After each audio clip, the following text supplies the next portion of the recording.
Do you love your wife? Yes. Prove it. Like, what's the metric? Give me the number that helps me know, right? Because when you met her, you didn't love her, right? Now you love her, right? Tell me the day the love happened. It's an impossible question. She didn't fall in love with you because you remembered her birthday and bought her flowers on Valentine's Day.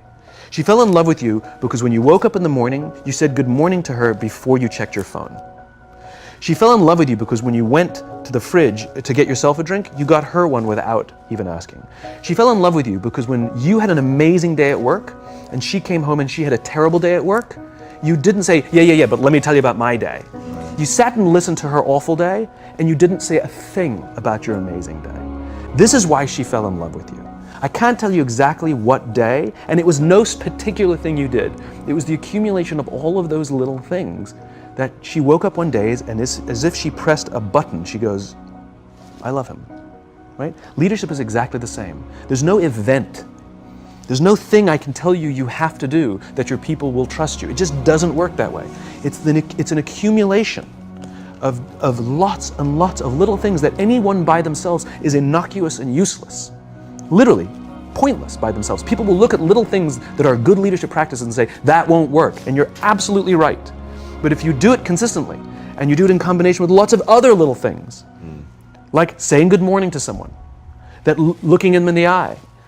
My friend George, who's a 3-star general in the Marine Corps, he says his test for leadership, and I love this, he goes, his test for a good leader is if you ask somebody how their day is going, you actually care about the answer. Right? The number of times we're walking to a meeting, we're rushing, we go, how are you? Not good, I got to get to you later, I'm late for a meeting. Right. If you ask the question, you were standing there and you were listening to the answer. It's those little innocuous things that you do over and over and over and over that people will say, I love my job. Not I like my job. I like my job means, yeah, the challenge is great, they pay me well, I like the people. I love my job means, I don't want to work anywhere else. I don't care how much somebody else is willing to pay me. I'm devoted to the people here, and I care desperately about the people here as if they were my family. In business, we have colleagues and coworkers. In the military, they have brothers and sisters. That's how they think of each other, right? If you really have a strong corporate culture, the people will think of each other like brothers and sisters. It's like a family, right? No, brothers and sisters. Deep love. Fight, but the love doesn't go away. Right? Bicker, the love doesn't go away. And I'll fight with my sister, but if you threaten my sister, you're going to have to deal with me. Right. Right? We'll fight internally, we'll bicker with each other, but nobody's going to hurt each other. And if anything from the outside shows up, you're looking at a unified front. Brothers and sisters. Now, how do you create brothers and sisters out of strangers? Common beliefs, common values. You know, parents, in other words, executives who care about their children's success, who care to raise their children, teach them skills, discipline them when necessary, help them build their self-confidence so that they can go on and achieve something more than you could have ever imagined achieving for yourself. The one thing I am comfortable saying that all effective leaders must have is courage, because it is hard. It is hard to stand up against outside pressure. It is hard to stand up to an external constituency who's pushing you to do something for their short-term gain, to do the right thing for your people. It is hard. It is thankless. It is lonely. It's sometimes you get fired. Sometimes you get in trouble. Sometimes you'll lose your job and the next guy will get all the credit. It's all true.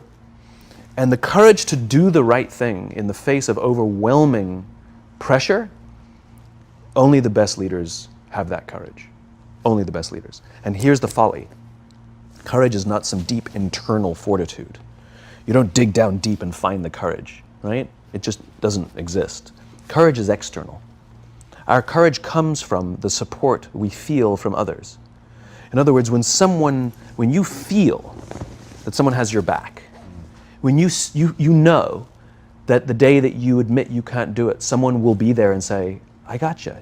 You can do this. That's what gives you the courage to do the difficult thing. It's not going off to an ashram by yourself somewhere for 4 weeks and coming back and finding the courage. It's not what happens. It's the relationships that we foster. It's the people around us who love us and care about us and believe in us. And when we have those relationships, we will find the courage to do the right thing. And when you act with courage, that in turn will inspire those in your organization to also act with courage. In other words, it's still an external thing. That's what inspiration is, right? I'm inspired to follow your example. But those relationships that we foster over the course of a lifetime will not only make us into the leaders we need to be and hope we can be, but they'll often save your life. They'll save you from depression, they'll save you from giving up, they'll save you from any matter of negative feelings about your own capabilities, your own future. When someone just says, I love you, and I will follow you no matter what. Why do you, so I want to talk about that for a second. Why do you think that something so innate, so deeply ingrained in us as love is so, like just yesterday, I can't believe this is true, this is actually true, I'm not making this up. Just yesterday, this will mean something to you guys, I looked Ron Penna in his eyes and I said, I love you. And I said it like 100%, is my business partner, I said it 100% sincerely. It was just one of those moments where you wanna connect and remember, but that's so weird, like I don't do that often. And it's so interesting that it becomes out of context, Sure. maybe is the best way to say it, because like at home with my wife, it's so easy and I love to embody it and I love to feel it and it makes me feel awesome. But then I come into the office and there's something about the context that makes it weird. Yes, two perspectives. One is, this is what vulnerability is, right? Being vulnerable doesn't mean crying. Being vulnerable means willing to admit you made a mistake. Being vulnerable is the willingness to say, I need help. Being vulnerable is the willingness to express the feelings you have towards someone without fear of what other people may think of you by making that expression. And most people, especially if they don't have a trusting environment or a strong corporate culture, most people don't want to feel vulnerable. It's dangerous to feel vulnerable. If you admit you made a mistake or you don't know what you're doing, you've been promoted into a job that you have no clue or no business being in that job, lying, hiding, and faking is a much better option, right? But for the fact that it's more stressful and ultimately the results will falter, right? It's counterintuitive. But that's what a strong environment means. It means I can be vulnerable. So the fact that you can say that out loud means that there's a loving, trusting culture here that is okay with you being vulnerable. Nobody's thinking, oh my God, this company's going downhill, this guy's nuts. He's blubbering all over the place, That's not what people are thinking. I mean, some people are probably thinking it. But generally, that's not what people are thinking. If anything, people are going, cool. And that then inspires them to feel that they can also express vulnerability, like admit a mistake, like say they screwed up, like say they need help, let's say, they want to offer help to someone and not fear that either. You've talked super powerfully about that like an alcoholic, if you don't master the step of helping somebody else beat the disease, that you never really fully beat it yourself, and that the parallel between being a leader requires the same thing, you taking ownership for helping somebody else be successful and building trust through that. Yeah, the example you're using there is the 12-step program. We all joke about the first step, admitting you have a problem, but it's the 12th step that matters.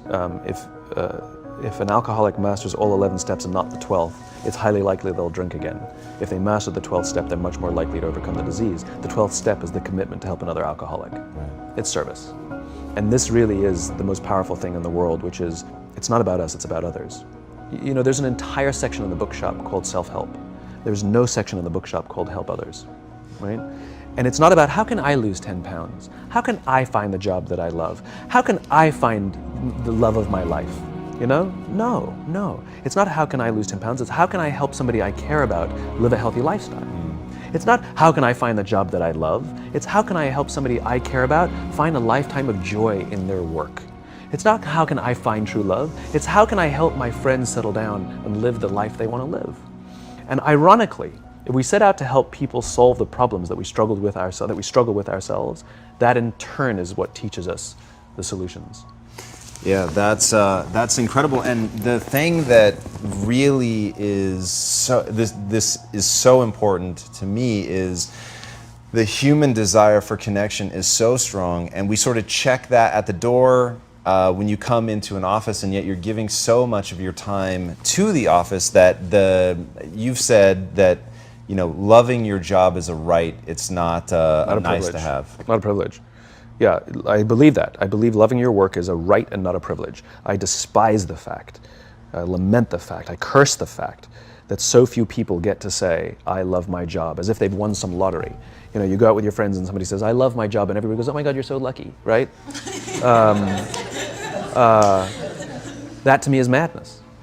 Everybody, the vast majority, should get to wake up and say, I love my job. It is a right. It is a God-given right that we should love where we work. And we should demand it. We should demand that our leaders provide an environment in which we want to come, where we want to care about each other, where we feel safe to express our vulnerabilities and our fears and our concerns, that we're open to correction and discipline and feedback, that we're not defensive because we know that it's being given to help us improve and grow, and we want to improve and grow.